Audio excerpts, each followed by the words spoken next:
Welcome back to another OTCM video. We're back in the workshop today. I'm Chris, and this is the third video in the series looking at construction of my new exhibition layout. Now, an exhibition layout could be seen to be a bit like the theatre. You have a scenic section at the front, which is your stage, and then behind that you have a fiddle yard, which is essentially the offstage bit. Therefore, the fiddle yard is a key component in making sure that trains, which are the actors, are able to transit through the scenic area, the stage, at a regular pace, and therefore it could be said that it's the most important part of the layout.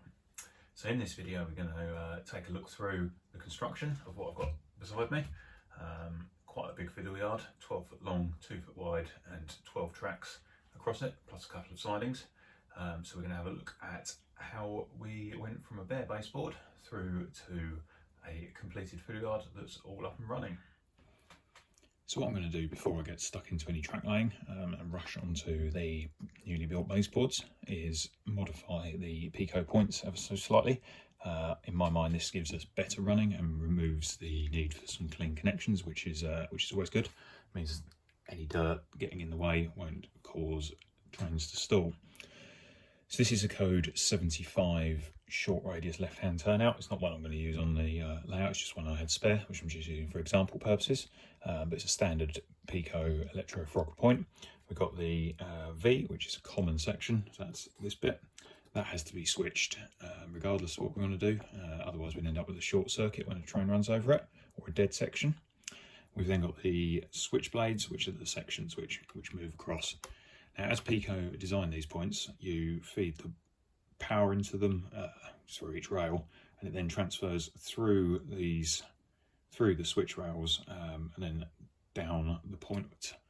Now, what I want to do is modify it, and I already have on this one. So that what we do is we take away the reliance on the switch blade making contact with the stop rail, so that having to touch and make good contact here to allow trains to run through it. The way we're going to do that is by putting in a bridging wire. You can see that has already been soldered in place. If I just turn it over, it'll be a bit more clear. So all I've done is solder in a short length of wire between this rail and this rail, and this rail and this rail. And what that does is it means that this and this are permanently connected. So on this side, there is always a connection between this section and this section, regardless of which way the point is set, and the same here and here. It doesn't cause any short circuit issues because of this not coming into contact with this section, which is where the wheels will run across both trains. So having put that in place, we are now going to have a problem unless I make the next modification. And what we're going to do is make use of these plastic sections that Pico mould into the point here and here. Now, underneath the point, they put a metal bridge under these. I'm not sure why this happens, but they do. So you have a little metal wire here and here hidden in these. Now, this can be easily broken off just using a sharp knife, which I will do in a second. And what that will do is create a different section between here and here. So what we'll then be doing is when we switch the V using the switch attached to the point motor, every time we change the point, we'll be switching it from this section here, and we'll be changing this whole section through to here where the next insulated fish plate will be, or rail brake will be, before we go on to the next bit of track. And then this section here will be one all the way through up to that point, and then just the outer rail, which will then be connected onto the next one.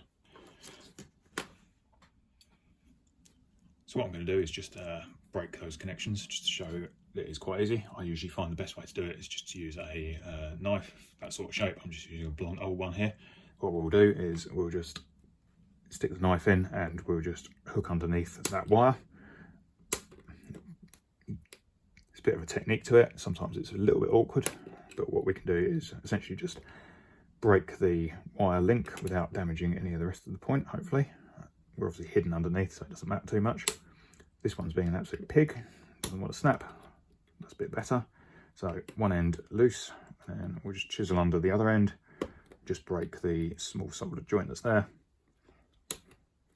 which again is being very solid. Sometimes these snap right out, sometimes they're a bit more attached.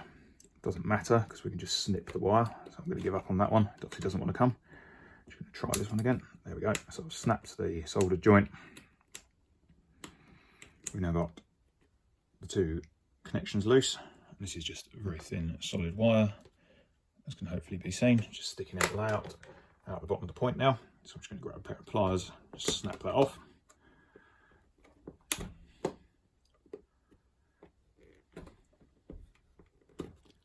That'll do. So what can now hopefully be seen is that we've got an insulated section between there and there, black plastic on that side. Following it over, we've got black plastic on this side as well. So that is now a totally separate electrical section from that. So I'm going to repeat that for every point that's going to go on the layout that's wired up like this. That'll take me a little while. Don't want to watch me doing it about 20 times over. So we'll pick that up and get the track laid. So track laying wise, I'm doing absolutely nothing unusual. It's been written about and talked about many times before. I've got my track all laid out, made sure it's all straight and where I want it, and I'm just working my way across, making sure everything is firmly pinned down. So I'm just going to take a 1mm drill bit in a pin vise. Nice and simple. We don't want to bend the sleeper, but I'm just going to drill. I'll go through the sleeper and down into the baseboard, just to make getting the pin in a bit easier. I've just got it into a sufficient depth. Just going to pull that back out. Just hold the track in place as I do it. That's all done. Just get rid of the blow off the excess. Then we're going to put a Gauge Master track pin in. Don't like using the Pico ones. I find them too small. They're too easy to bend. The Gauge Master ones, you can give a good wallop with a hammer and it does the job. So just taking a normal hammer, just make sure we don't move the track out of place. Just going to tap that in place. Going to be a bit careful not to go down too far with the hammer because I don't want to smack the tops of the rails to potentially put a dent in them, put them out of line, which is going to lead to poor running. So once I've got it down that way, that far, I'm just going to take a, if I can find it in the camera, centre punch, just apply that to the top of the pin head, couple of taps down with the hammer, and we're all done. So repeat that across all of the track, putting a pin in every 10 or so sleepers. That's minimal. I don't get away with it because I don't want to put in more than I have to, and we'll see what we're looking like at the end. So after a lot of pinning, that's the track work all laid for the fiddle yard.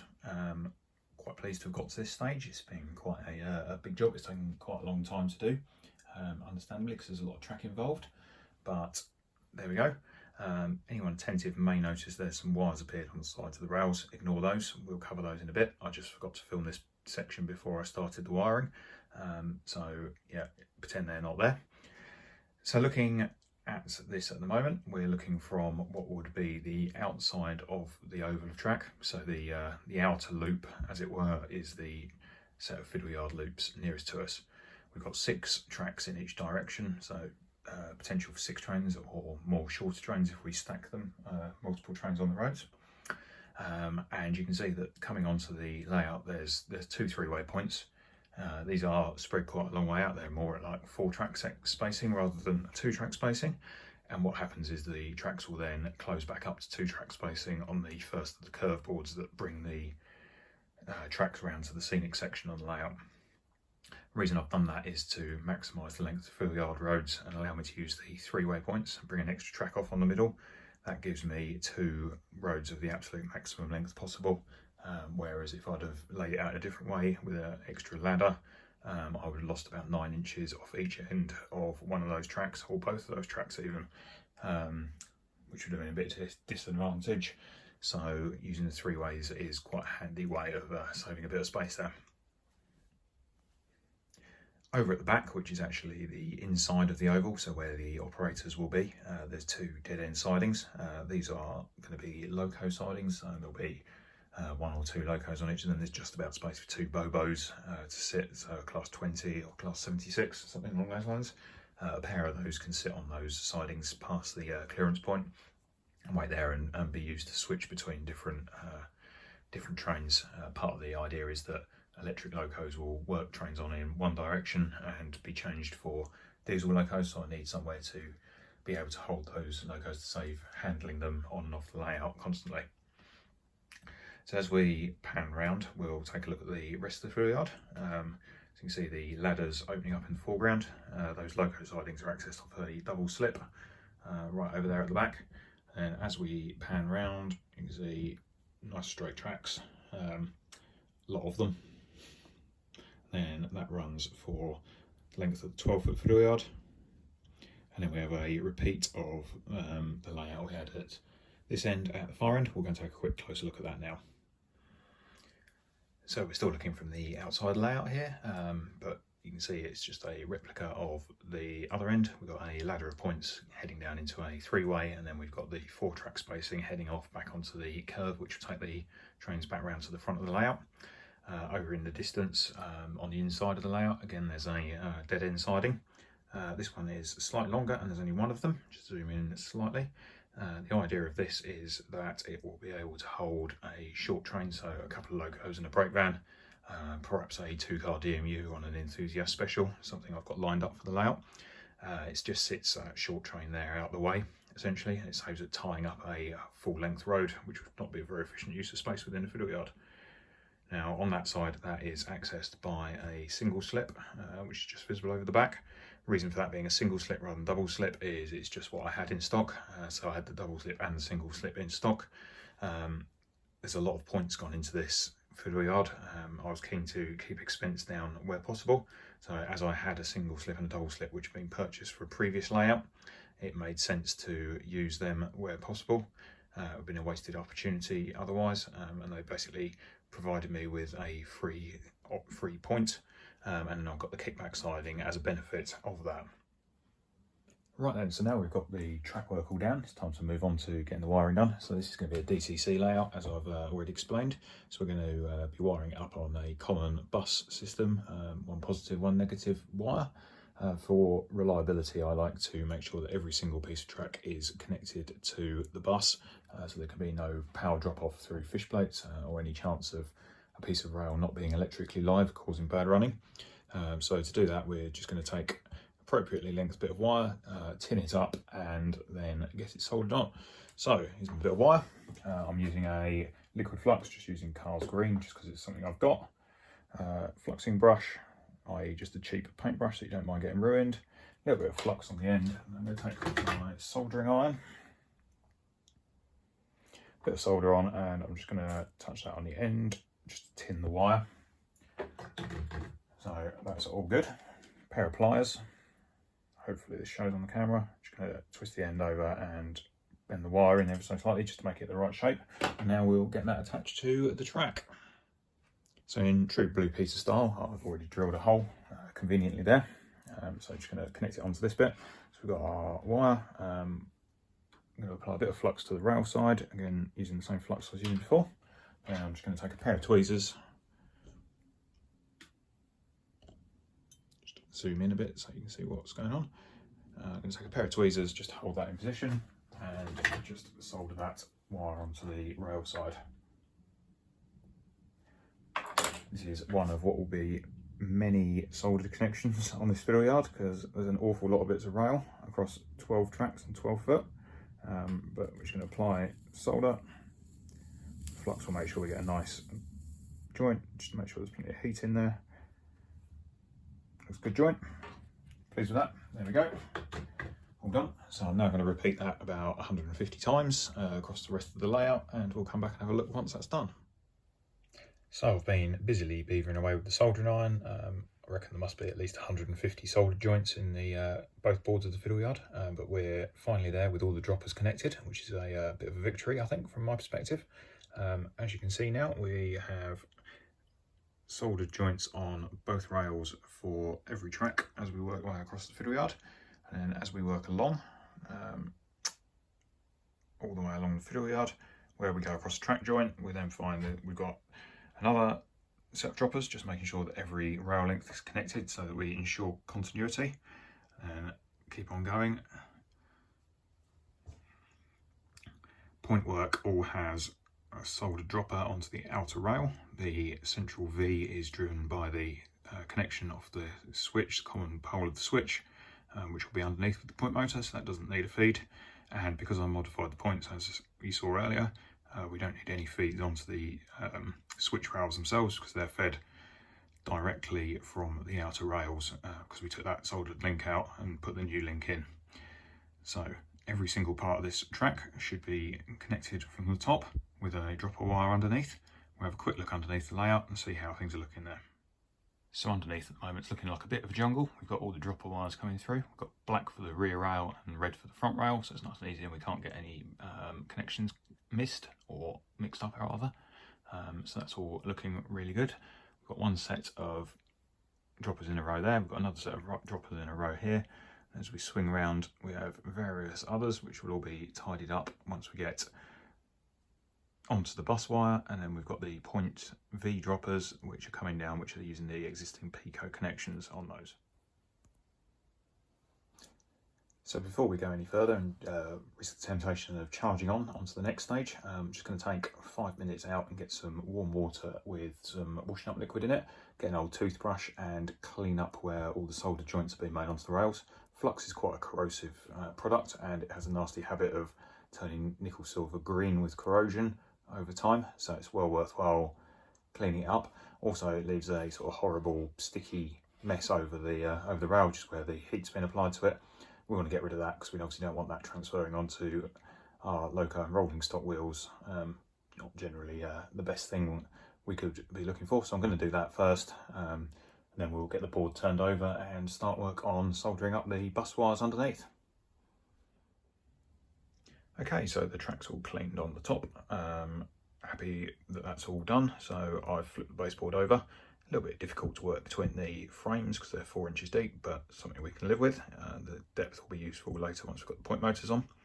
So for starters, just to start looking at getting all this wiring under control, I've just glued down a couple of strips of copper clad where all the wires are. It's just normal copper clad strip that's out of some old point kits, and I've gone along and tinned it with some solder, so there's a layer of solder across the top. What we'll do is use that as a almost a terminal block for all the wires to arrive on, and then we'll link all of those together and make that into the bus. So taking a quick look along the layout, we've got a long strip here where we've got all these wires coming out, which is at the middle of the board where it connects onto the other fiddle yard board in the middle. We've got another long strip here just to provide plenty of space to land all these wires on.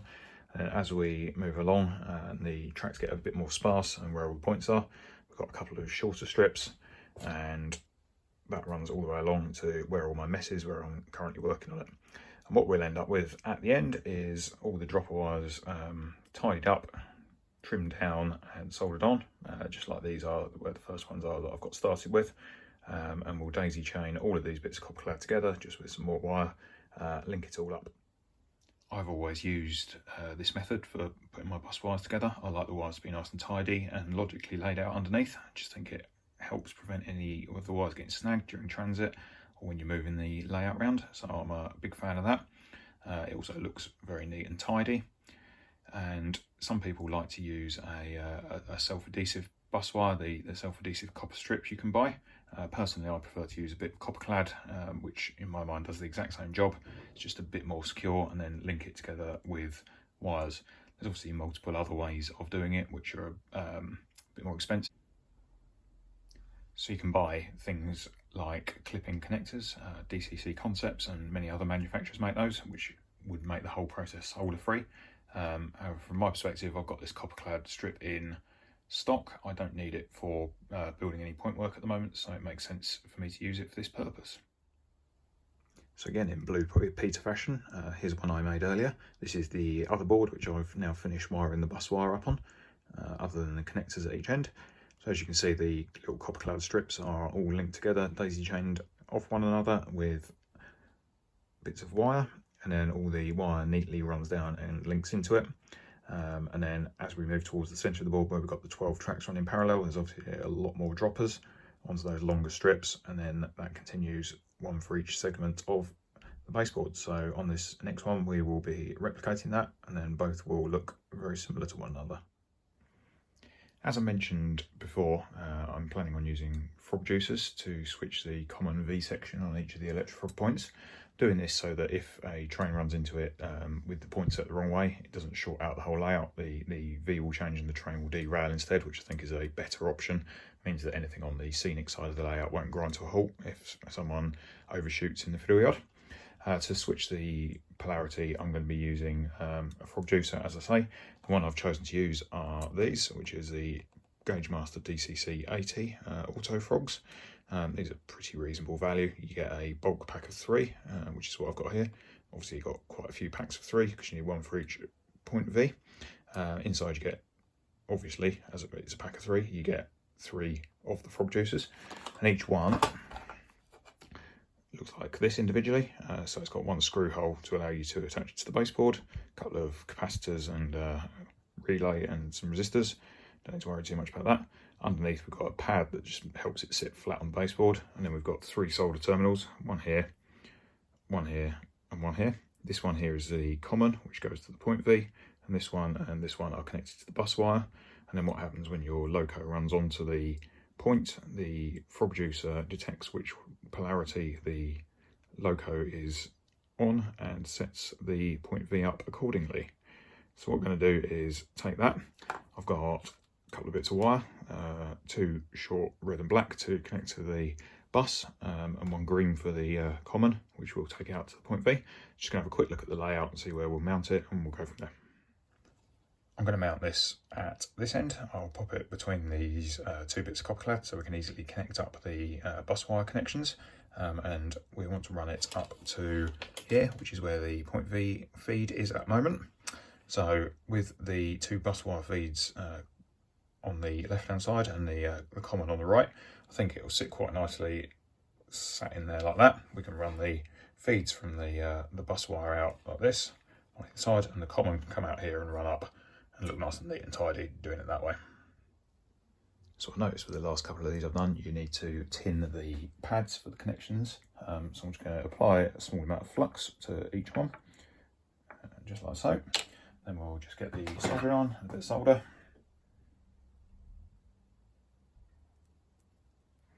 And we're just going to lightly tap that on the areas we want to solder. Just get a bit of solder on there, just for starts for tent. Just gives a nice base to connect onto with any extra wiring, or when we put the extra wiring on. So with that done, I'm going to connect up 3 wires, a bit more flux onto each of the terminals to help the solder set. I'm just going to take each one in turn, decent bit of solder, and we'll just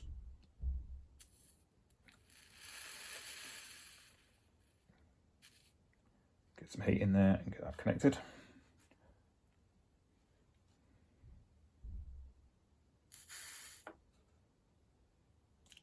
Doesn't matter which way around these connectors go, whichever works for the layout. The automatic nature of the device will make sure that it connects the right track, so it can work from either side. We'll just solder the wire for the common on. Nice and simple. There we go. So that's now ready to get mounted onto the baseboard. We'll connect it up to the bus wire and connect common up to the common connection on the Pico point, and that'll be done. Right, that's now seated in position, ready to go. So I'm just going to solder that onto the bus wire, or the copper clad bit at the bus wire. Quick blob of flux on each side.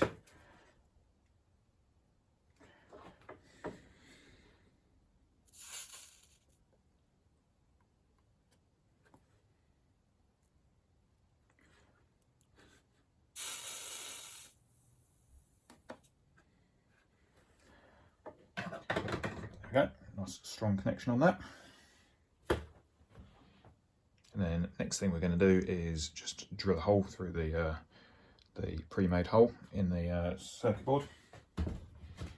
Should probably use a hand drill for this, but I'm being lazy. I'm just going to use power drill, 2mm drill bit, just to start it off with the screw.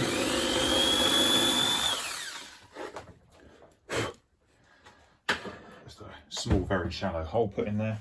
And then I'm going to use a 2mm screw, or 2.5mm screw, just from Wicks. Just find a screwdriver.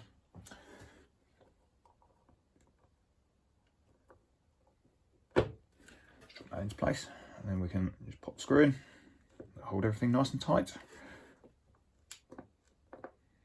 So now all we need to do is connect this green wire up to this bit of wire here, which I'll do.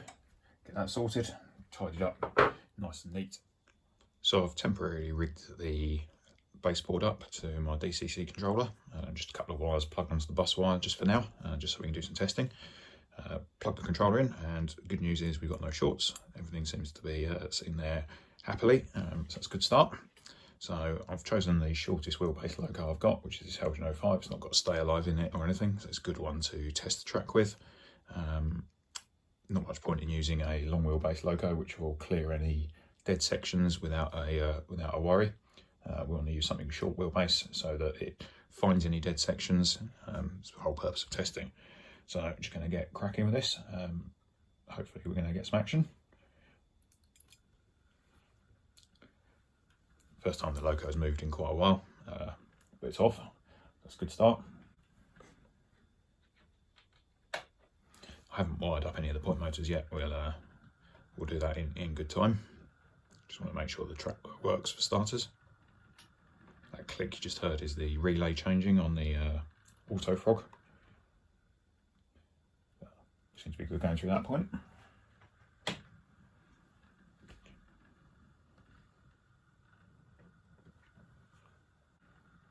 Really pleased with how this is going. The loco seems to be running well across everything.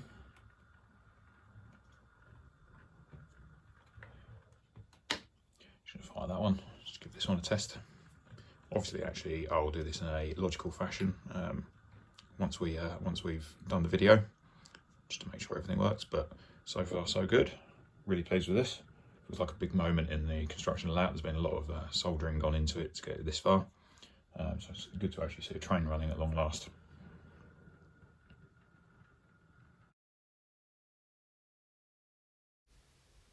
So as we got to the point where the track is all working and all the wiring is done for the track, I'm going to draw this video to a close. In the next video we'll take a look at getting the point motors fitted, getting them all wired up, and take the fiddle yard through to overall completion. But for now, thanks for watching. Hope you enjoyed, and we'll pick things up again in the not too distant future.